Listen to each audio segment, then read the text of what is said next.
Good afternoon, everyone, and welcome to News 3 Now Live at 4. Hello, stranger. Hello, stranger. Welcome back to the daylight. Good to be back. Yeah, is it 4 a.m. or 4 p.m.? Filling in on the morning show, and then you were out east for the regatta. That's right. I was helping Leah Lynchine out on the morning show, but good news, Leah was back today, and it was great to see her. And my thanks as well to Danica for helping out here for 2 weeks, and Charlotte as well yesterday. I think we're all back together So now. we're getting back to normal, slowly but surely. It's a cold day in October when all that happens. How about that October surprise? More on that in just a second. Yeah, here's what's making news, though, today. The Richland Center police chief is facing sexual assault and theft charges months after an investigation put him on administrative leave. A Madison firefighter is among the men arrested following a cocaine trafficking investigation on Madison's Far East Side. And the NCAA officials have voted to start looking into the rules that prevent college athletes from profiting off their likenesses and names. R.J. Wilson will join us with more on that. Let's take a look outside today. Boy, that's a great shot. That sort of sums it up. You have to dust off your ride before you go to work or school. Where did fall go? Dana's in the backyard.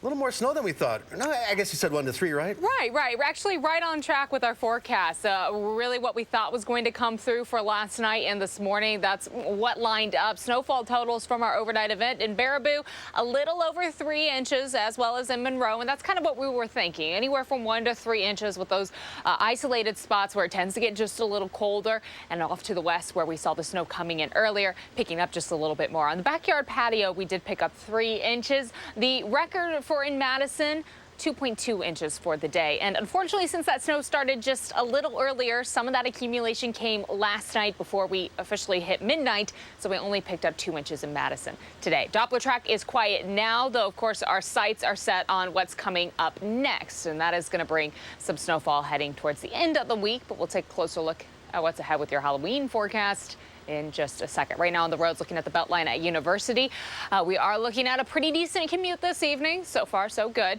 The roads, of course, this morning were a little slick. Right now, most of the areas should be cleaned up pretty okay. The Beltline gets a little slower on the eastbound side past John Nolan. Around Janesville, no delays. And 39 and 90 down to the Beltline, or down to, the state line should be just fine. 27 minutes to get from Janesville to the Beltline, from Sauk City to Middleton, 17 minutes, and from Sun Prairie to downtown, about a 15-minute drive for you this evening. Thankfully, the sun's coming out, but that is eating away a little bit at the snow, so you'll definitely need the shades for the drive home. That's good. A little bit of the first snow is always sort of special, isn't it? It is. Yeah, it was pretty. It was pretty. Oh, you don't sound as excited. Snow on pumpkins? I love the pictures. We have had so many pictures come in. It's been great. It was pretty. Very pretty. All right, thanks, Danny. We'll see you in just a little bit. Topping the news today, the chief of police for Richland Center faces 4 misdemeanor charges this afternoon for 4th-degree sexual assault and theft. Our Amy Reed joins us now from outside the Richland Center Police Department to fill us in on this developing story. Amy? Chief Lucas Clements has been on leave with the police department here since late June, and up until today, we never were officially told why, but now we're learning from a complaint filed today. He's accused of inappropriately touching a bartender and then stealing her tips back in June. Of course, there's still a full judicial process left to go on those charges, but as for next steps here, who's going to lead the department, we're still waiting to hear. That decision is up to the police commission. They're expected to take that up at their next meeting, which is this coming Monday, November 4th. All right, Amy Reed reporting live from Richland Center. Thank you. Amy, thank you. A Madison firefighter is under arrest after a cocaine trafficking investigation. Eric Franke joins us with more details about the recent arrest of 2 men on Madison's east side. Eric? Mark and Susan, this Madison firefighter, 41-year-old Andre Hansbrough, has been on unpaid leave since February, although the fire department is not disclosing yet why he has been on unpaid leave. He was arrested last Thursday. This was at a residence in the 3700 block of Packers Avenue, along with 56-year-old Gerald T. Moran, also of Madison. They were taken into custody by the Dane County Narcotics Task Force, along with Madison SWAT officers. Police say they found cocaine base, marijuana, cash, and cell phones, along with drug packaging and paraphernalia. Hansbrough had worked out of fire station number 10. That's located on Troy Drive near Northport, a firefighter EMT since October of 2014. Now, court records indicate drug issues several years ago for Hansbrough, followed by successful participation in the Dane County Drug Treatment Court, but no other major recent legal issues. And Madison fire officials are not getting into the reasons behind his unpaid leave, saying those are confidential personnel matters. Mark and Susan? All right, Eric, thank you. You're welcome. Officials with the NCAA say they voted unanimously to start the process of modifying rules that would allow college athletes to profit from their names and likeness. Here with what that means for the athletes here at the UW is News 3 Now Sports Director Jay Wilson. Big news today. Hi, Jay. Yeah, short answer is we don't know yet. Yep. So we'll see. Okay, thanks, Jay. Yeah, that's okay. Well, the NCAA says it will modify its rule to allow college athletes to profit from their names, images, and likenesses. Now they have to figure out just how to modify it. The NCAA's board of directors says it's time to change in a manner consistent with the collegiate model. 3 separate divisions within the NCAA will start the process to update the rules, so there's still a distinction between college and professional sports. The plan is to have student athletes have the same opportunities to make money as all other students, maintain the priorities of education and the collegiate experience, and ensure that the new rules are transparent, focused, and enforceable.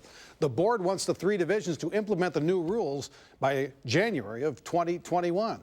Now, the Wisconsin Athletic Department issued a statement on today's developments. They say Wisconsin supports the efforts of the NCAA and the Big Ten Conference to enhance support of student athletes that is tethered to education. They look forward to working with the conference and the NCAA as appropriate rules for use of name, image, and likeness are developed. An important thing there, they don't have to make decisions until January of 2021. So this is a long way from being resolved. I mean, that's another year and a quarter at least. And a lot of fans are against this. And it's very complicated, and this is different than the California law that a lot of is having a lot of traction with a lot of other states. This is image and likeness. The California law is pay for play. What's the difference? Well, you would essentially make student athletes employees. Oh, I see. Where you pay them for playing. This is image and likeness. Say in a video game, Jonathan Taylor should get money for it. Oh, I gotcha. Yeah. So it's a whole tangled thing. This is going to be a debate for weeks to come. No question. Yeah. We got a ways to go on that. All right. Thank you, Jay. Republicans are pushing back against Democrats' plans to hold a formal vote this week on the impeachment inquiry. And for the first time, a member of the president's national security team who listened in on the president's phone call with Ukraine tells Congress he was, quote, concerned. Nicole Killian has the latest developments from Capitol Hill. Republicans and Democrats sparred over testimony from the National Security Council's Director of European Affairs, Alexander Vindman. During our hour, our counsel is asking questions, and Adam Schiff tells the witness not to answer our questions is completely ridiculous. In a prepared statement, Vindman told lawmakers he is not the whistleblower, but he did listen in on the July call when President Trump asked Ukraine's leader to investigate the Bidens. Vindman said he was concerned by the call, and I didn't think it was proper to demand that a foreign government investigate a U.S. citizen. There was no pressure put on him. No anything. President Trump rebutted Vindman's testimony, tweeting, "The Ukraine call concerned today's never-Trumper witness. Was he on the same call that I was? Can't be possible." House Democrats are moving forward with the impeachment inquiry, gearing up for a vote to formalize the procedures. It's appropriate to outline how the transition will take place from the investigation that's ongoing now into the public presentation of witnesses, documents, information. The resolution will be marked up by the House Rules Committee Wednesday, and a full vote could come Thursday. We'll see whether they can, A, meet due process standards, fundamental due process standards, and then see what they do. Senate Republicans say they'll decide Thursday whether to move ahead with a resolution to condemn the House impeachment inquiry. Nicole Killian, CBS News, Capitol Hill. And White House officials also say that they're waiting to see what the final resolution looks like before they decide whether or not to cooperate in the impeachment inquiry. The Pentagon could release video and photos of the raid that killed Abu Bakr al-Baghdadi as soon as tomorrow. Before U.S. bombs reduced al-Baghdadi's compound to rubble, special forces collected evidence, including cell phones and laptops, that could point to other ISIS hideouts. The dog that chased al-Baghdadi down a dead-end tunnel where U.S. officials say he set off his suicide vest, killing himself and 3 children with him. That was a picture of the dog right there. 5 other people were killed in the compound, and 2 of them were captured. There were 2 adult males taken off the objective alive, and they're in our custody.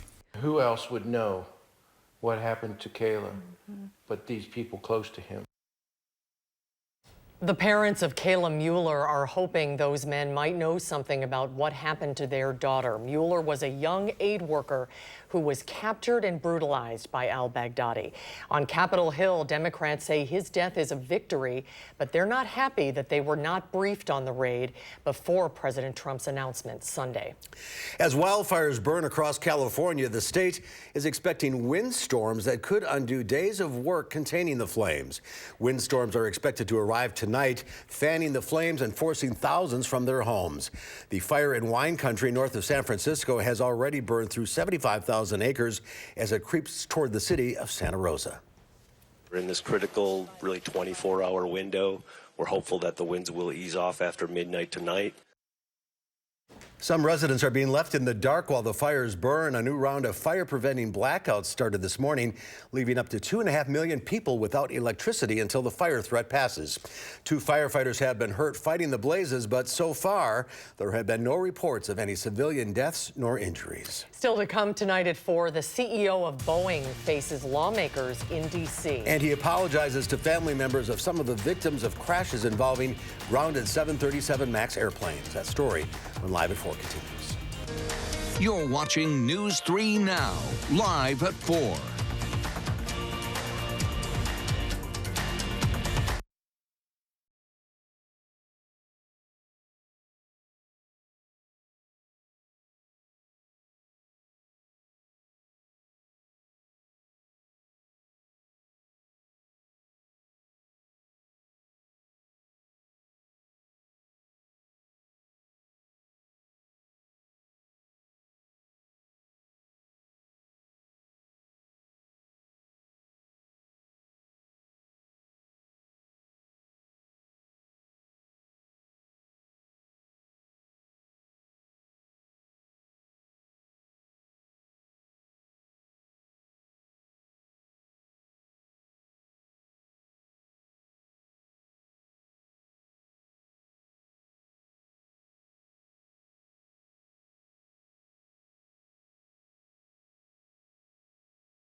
The CEO of Boeing faced tough questions today from lawmakers on Capitol Hill. The Senate Commerce Committee held a hearing on the safety of the company's 737 MAX fleet.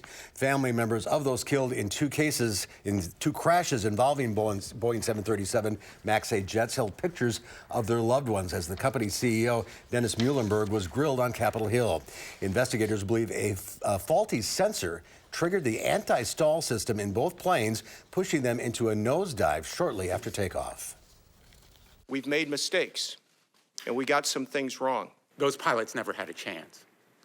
These loved ones never had a chance. They were in flying coffins. Muhlenberg told lawmakers he was aware of a test pilot. They raised questions about the safety of the 737 MAX in early 2019 before the second deadly crash.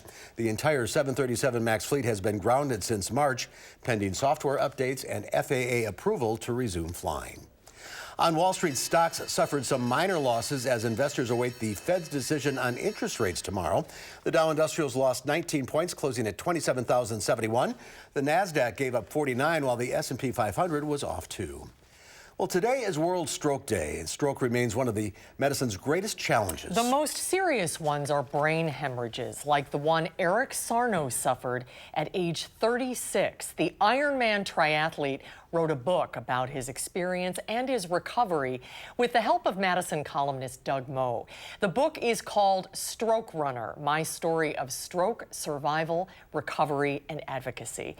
And Eric Sarno is our guest today. Eric, so nice to see you. Welcome to Live at 4. Nice to see you. Congratulations on the book. Thank you.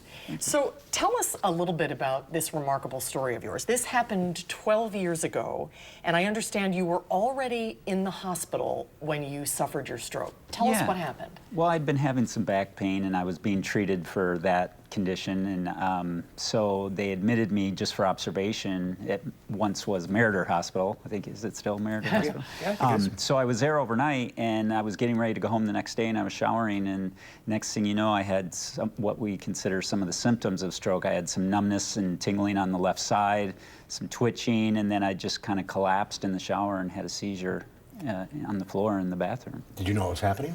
I thought to myself, I might be having a stroke. I don't know. I mean, I just, I'd probably read some of the warning signs of that someplace, and it was kind of a surreal experience at the time. But at 36 and being an Ironman triathlete, is that what you thought? This might be a stroke? I would think that would be the furthest thing from your mind. Right, you would think so, but it just came out of nowhere. I mean, and it was numbness, and it was very, the signs and symptoms of stroke. It was certainly one side of the body, numbness, so that was something certainly that, I was feeling and experienced. So, so many things rush through your mind, but it's so funny during that whole process. I mean, even the seizure, I was conscious, and a lot of it I remember until I was eventually passed out, I think. And time is of the essence when you're having a stroke. Certainly time is of the essence. And fortunately for me, I was not only in a hospital. Now, the hospital I was in, though, wasn't able to do the care I needed because I needed neurosurgery. So I was just happened to be up the hill from University of Wisconsin hospitals and clinics where they, have multiple brain surgeons there. And fortunately, I was off down the hill and put in the care of some very, very thorough neurosurgeons. Wow. Well, what made you decide to write a book about this?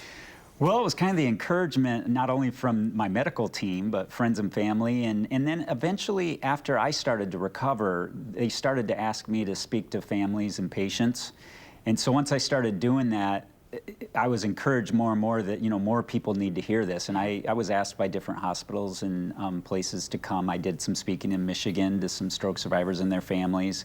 And then I did some grand rounds for some doctors at some hospitals. And so it was kind of like, it's such a rare blood clot you had, then to survive that, and then the different infections, and the story just goes on and on. So I guess it does make for a book after a while. You shouldn't be here. Right, I guess. For all intents and purposes. I mean, everything you went through.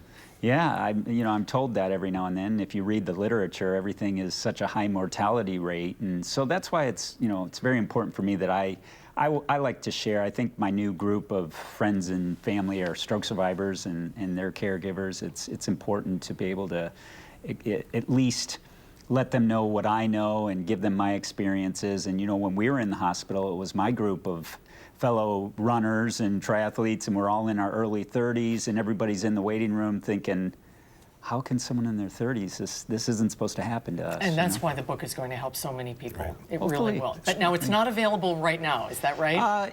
I don't think you can order a hardcover yet, but you can download it. on the all the ebook is different. available. Yes, Okay. so through Apple, Kindle, I think, through Amazon, things like that. Well, it's great having you here today. Congratulations on the book. And continued good health. Thank you. Appreciate it. Thanks, Eric. There's more to come at 4, including a spooky Halloween forecast that could bring more snow to the area. And speaking of snow, the first snow of the year has some people already thinking about skiing and snowboarding. They love it. Coming up tonight at 5, how one local ski hill is getting ready for more flakes to fly. That's coming up at 5.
Well, take a look at this. Just in time for Halloween, officials released a surreal image that looks like a face in the heavens that shall henceforth be known as Space Face.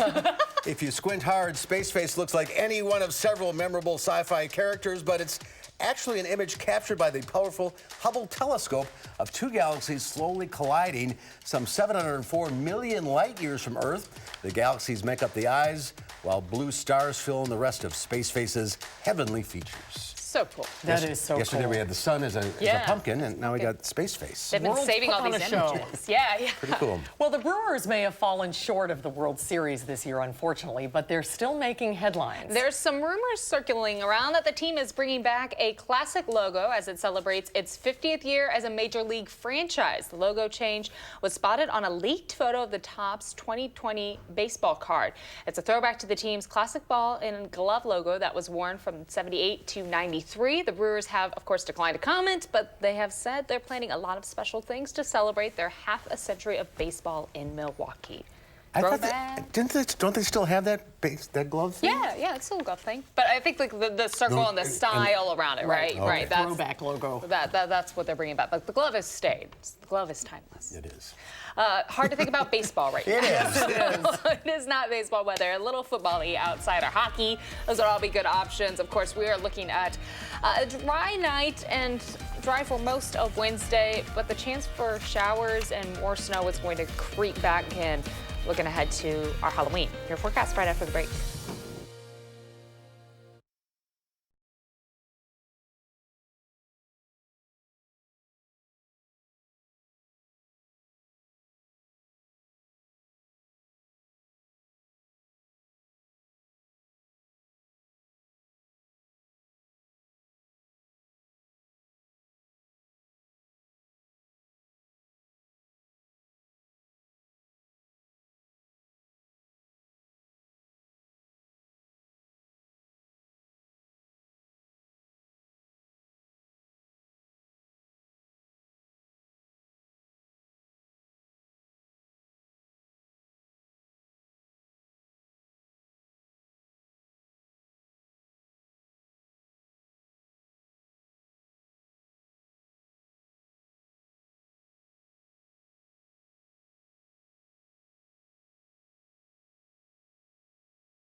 Right now, it is nice and sunny outside, a little bit of a mix of fall and winter if you're stepping out the door. A lot of fall colors still coming on through, but of course we do have that snow on the ground. Doppler track is quiet currently. Our next system, though, down in the Gulf, all the way down toward Dallas and Houston, where they're seeing showers. This system is going to continue to travel northeast, bringing the very edge of that moisture right into the edge of southern Wisconsin. The good news here, it seems to be pulling a little further to the south with this track than initially expected. So that means our moisture for Wednesday and Thursday is going to be a little less because of that track. Now, if it decides to shift just a little further north, we'll have more showers and more snow coming on through. But if it stays on this current trajectory, traveling northeast, snowfall for Halloween may still be record-breaking for the day, but might not bring us too much coming on through. Almost a repeat of what we had last night.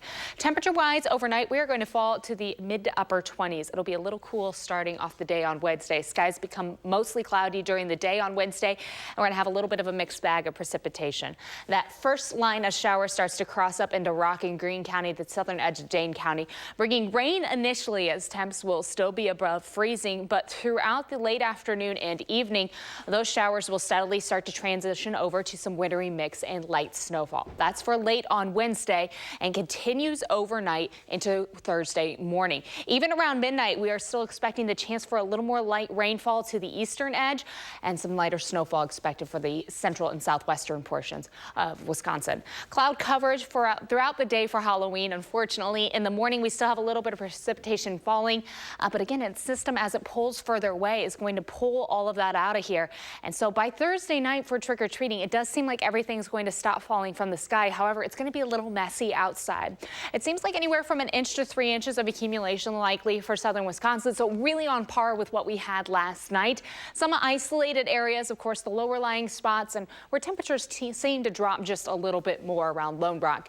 We might see just a little more than that, but overall we aren't going to see a major accumulating event. However, as the roads will be a little messy on Thursday and trick-or-treating might require a few costume adjustments. We do still have an alert day in the forecast for Thursday. It's going to be wet outside and quite cold. As far as the records for Halloween, we picked up over about 1.25 inches around 1960 and snowfall records just over 3 inches. And that snow record might be threatened heading into Halloween. That record 3.2, the record for tomorrow at 1/2 inch. And it does seem like, again, heading through that 48-hour period, we could pick up right around 3 inches of snow in Madison. Depends, of course, on whether that snow is split between the 2 days or leans a little more towards Halloween, where that record may lie. So we'll be keeping a close eye, of course, on the timing for tomorrow night and for Thursday. Overnight lows in the mid to upper 20s, so it'll be cold outside early in the day. Tomorrow, highs in the upper 30s, so it will become mostly cloudy throughout the day with the rain and snow chances starting up later on. The alert day for Thursday, due to how messy those conditions are going to be outside. Once we get through Thursday, though, we get to enjoy a partly sunny sky on Friday. High temperatures will be in the upper 30s for Friday and Saturday, still well below average, but at least we get the sunshine back. And we get a little extra sleep on Sunday, so that's good news. Also, a chance for some snow developing again for Sunday night and a little wintry mix possible for the start of next week. This is a bit early for all of this. Our first average trace of snowfall is October 16th, so we're a little behind for the trace. But as far as accumulating snowfall, we are about 2 weeks early for actually seeing accumulating snowfall on the ground. And it's supposed to be like 50. It should be 50. We should be in the low 50s. 50 degrees, about 52, 53 would be ideal. So it is a little below average. Those overnight lows also cool outside in the upper 20s early in the day. Chilly. It'll be a long winter. This keeps Yes. We're starting now. Maybe it'll end earlier. It doesn't work that way. Never does. Thanks, Dana. Thanks, Dana. Halloween is fast approaching, and it's one of the deadliest days for pedestrians involving auto accidents. Technology on some modern vehicles can help prevent a crash from happening. Mark Liverman found out how reliable it really is. Surveillance video shows 2 students ready to cross a street when a pickup truck runs right by them. No one was hurt, but every year, thousands of pedestrians are killed in car crashes. Some of today's vehicles have sensors that can detect a pedestrian and automatically stop the car. But this testing with mannequins found it doesn't always work. There is a difference in performance among the vehicles that we're testing. David Harkey is with the Insurance Institute for Highway Safety, which looked at 16 new sedans. Most received an advanced or superior rating, but the Ford Fusion failed to earn a rating at all. The Kia Optima and Hyundai Sonata also performed poorly.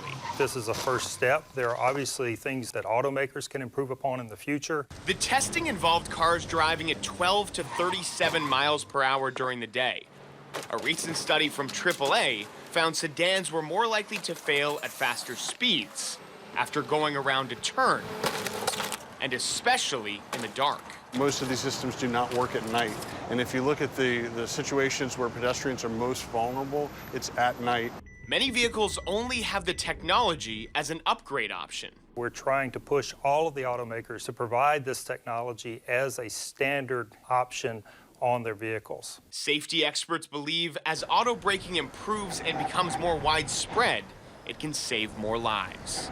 Mark Liverman, CBS News, New York. That video was a little tricky to watch, wasn't it? A little unreliable. The IIHS gave vehicles points based on how much they slowed down. The Chevrolet Malibu earned a basic credit that's 1 step below advanced. Well, still to come at 4, Consumer Reports sounds the alarm over infant in-bed sleepers. We have the results of their extensive investigation into the sleepers. That's when Live at 4 continues. We'll be right back.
Can be deceiving.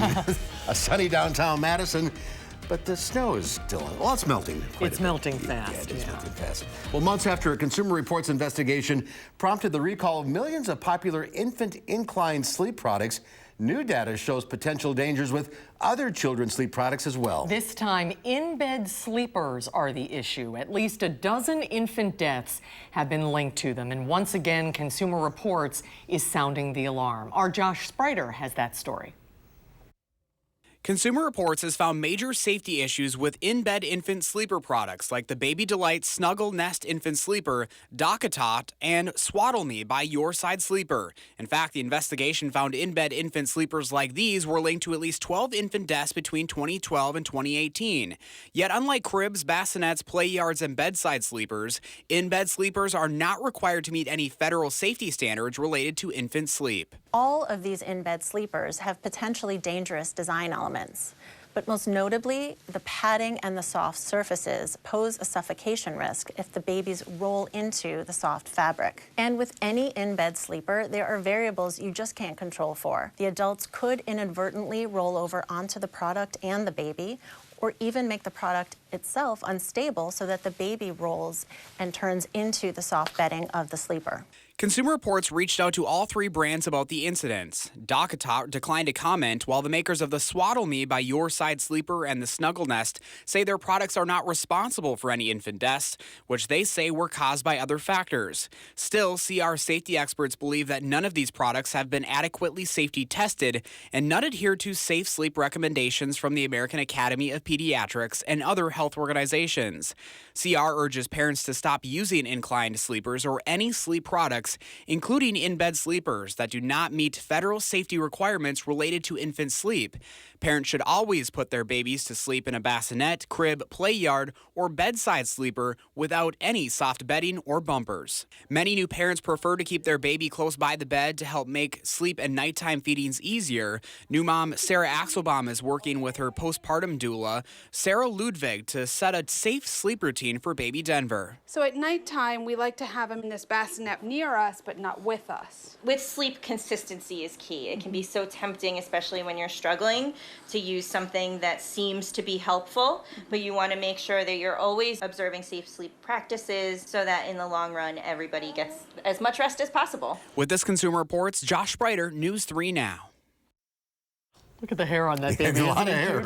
Another cause for concern. A study out this week in the journal Pediatrics found only a third of mothers reported always putting their child to sleep in a product approved for infant sleep, like a crib, a bassinet, or a play yard. The study also found that most mothers said they put their baby to bed with blankets, crib bumpers, soft toys, or pillows, which are frequently found in sleep-related infant death cases. All no-nos. Be careful. Yeah. All right, when Live Before it continues, nutritionist Donna Weihofen joins us. She's just back from a trip to Nice, France, where she took a cooking class.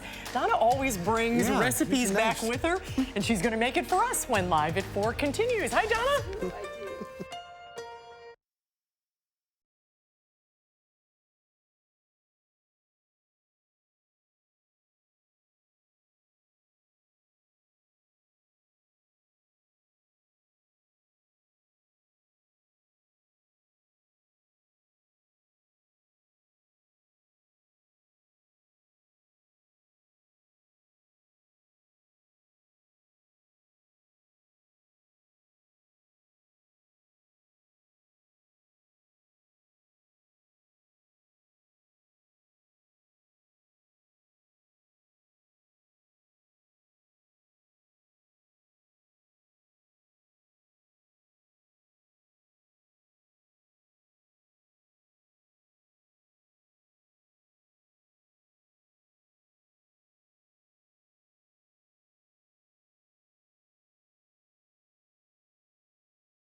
No accidents to report right now, which is of course good news. A lot of sunshine though, with a little bit of water on the roads just from all the melting snowfall. Definitely going to need the shades. Things are looking a little shiny outside. This is the Beltline right at University, both east and westbound, thankfully moving along just fine. Again, no accidents to report, though the eastbound side of the Beltline slowing down from 151 all the way through John Nolan. Westbound doesn't look too bad right now, even on the on-ramp to Park Street. That's usually where we see the slowdown spots. Downtown Janesville, we do have a few around the stoplights, of course, slower areas, but 39 and 90 look okay right now all the way down to the Beltline. From Janesville to the Beltline will take you 27 minutes. Sauk City to Middleton about 16. And the drive from Sun Prairie to downtown's gotten just a little longer, about 19 minutes this evening. That's a quick look at traffic. All right, Dana, thank you. You are looking at the world's largest lint ball. Ooh. Dryer lint was collected from across the country to create the nearly 700-pound ball. The bizarre creation was made in Boston to challenge a Guinness World Record. And then, just like that, it was set on fire.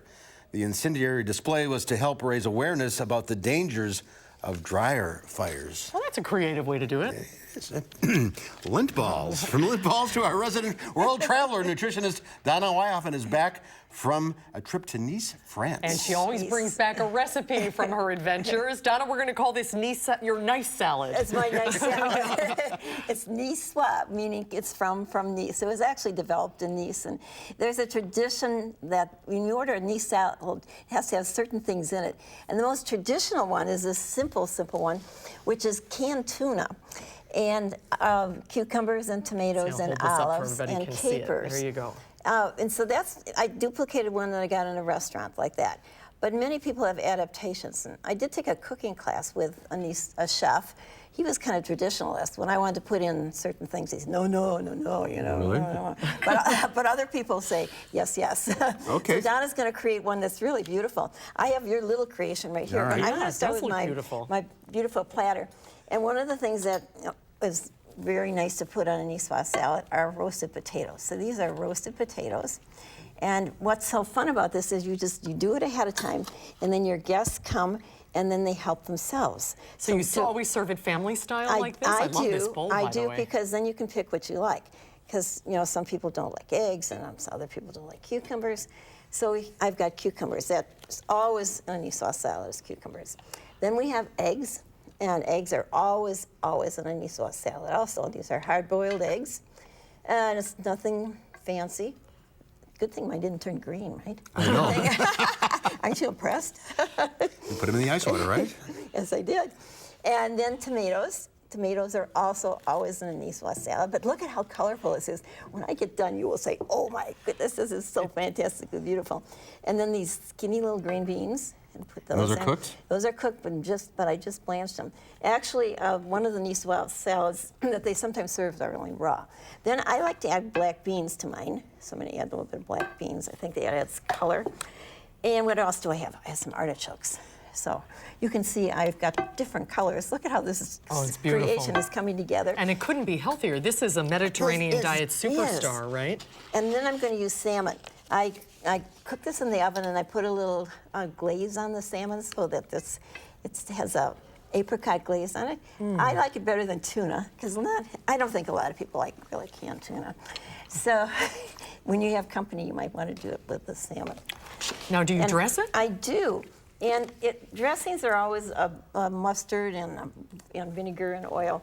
And also herbes de Provence. This I bought in France, and you grind it, and it's a bunch of herbs, but you can also get it at Penzeys. And in herbes de Provence, there's things like rosemary and fennel and thyme and savory and basil. And so many spices that you wouldn't want to do it yourself. Stillweed, oregano, lavender, and marjoram. So it's a mixture of all these different herbs. This is really good. Yeah, and you can just pick out what you want. Did I miss anything? I think I got it all. Oh, you're right. Oh, and the olives. Oh, the olives and capers, right.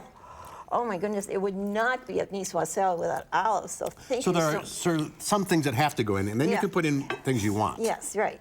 Like these olives, I bought the Niçois olives, and then where are my capers? Oh, that's delicious. What happened to my? Oh, you're there. And capers, and just look at that. Can you believe that you just started with a platter and ended up with this? Now, this is your Niçois salad is traditionally the main course, right? This isn't a side salad. Right. This is your main course. You've got all your protein. It is absolutely so Mediterranean. And it's so easy. Yeah, and you can do it all ahead. And then you have guests, and they just serve themselves. You have some crunchy bread. Oh, it's good bread. Oh, yes. It doesn't have to be hot, No, no, it doesn't have to be hot. So, no, this is cold. so you can pick off what you want. Yes, right. But this salmon is really nice with that glaze. This is the same salmon that I had on the air when I did a fish segment earlier this year. It's really good. So if you want to just do your salmon, you can get that off the internet too. And does it have to be fresh salmon or frozen? No, or? frozen, yeah. Good enough. You can't, I catch fresh. Well, it's so expensive. Yeah, right, no. In Wisconsin, some of the freshest fish is frozen.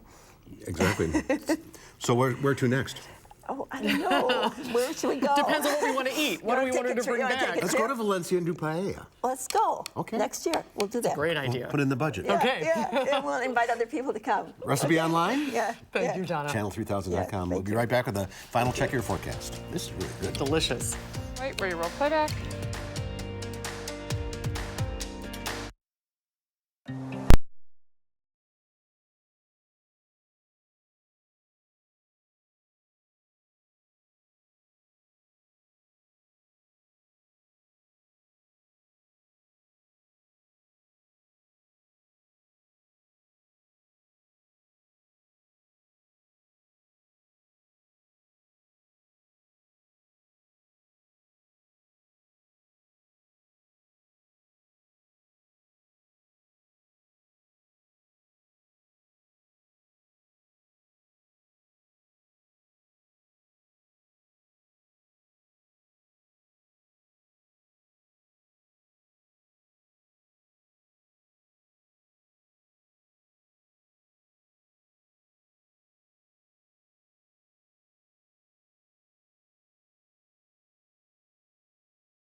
More snow coming. More snow. So right now, of course, if you step outside, you're going to have a little bit of snow and some leaves also on the ground. So a mix, of course, of a little fall and a little winter. Here's a live look outside right now. We have some sunshine. Of course, that's helping to eat away at the snow quite a bit. Our high-resolution Doppler showing just how nice and clear things are. No threat for snow tonight. Temperature-wise, over the next 12 hours, though, we are going to fall quite a bit. It'll be in the upper 20s for tomorrow morning. A very, very chilly start to the day. Tomorrow, we're calm, but we have an alert day in for Thursday. Due to how wet and cold it's going to be outside, we are expecting anywhere from 1 inch to 3 inches of snowfall. Some isolated areas could get just a little bit more, so very, very similar, of course, to what we had come through last night. As far as temperatures for Halloween and trick-or-treating, we're planning on those temps to be in a very chilly spot in the low 30s for most of the area. Some light snow still expected around 5 o'clock, and then later in the evening as the snow comes to an end, it's still going to be just a little breezy outside and cool. 32 degrees at 9 o'clock. Boo. Boo. I think that sums it up. Boo. That is scary. Yeah, so plan ahead with the costumes. Of course, you'll definitely want to make sure the little ones have layers on for sure. Bundle up. Yes. All right. Thank you, Dana. Thanks, Dana. And tomorrow, here on Live at 4, we're going to find out how to adjust to this weekend's time change. And our top-notch teacher is a special ed instructor who had learning disabilities himself as a student. That's coming up tomorrow on Live at 4.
In today's Final Touch, a museum in Minnesota held a creepy doll competition. Oh, those are the worst ahead of Halloween. And boy, did it deliver. The display showcased part of their collection that don't normally get attention. Many of the dolls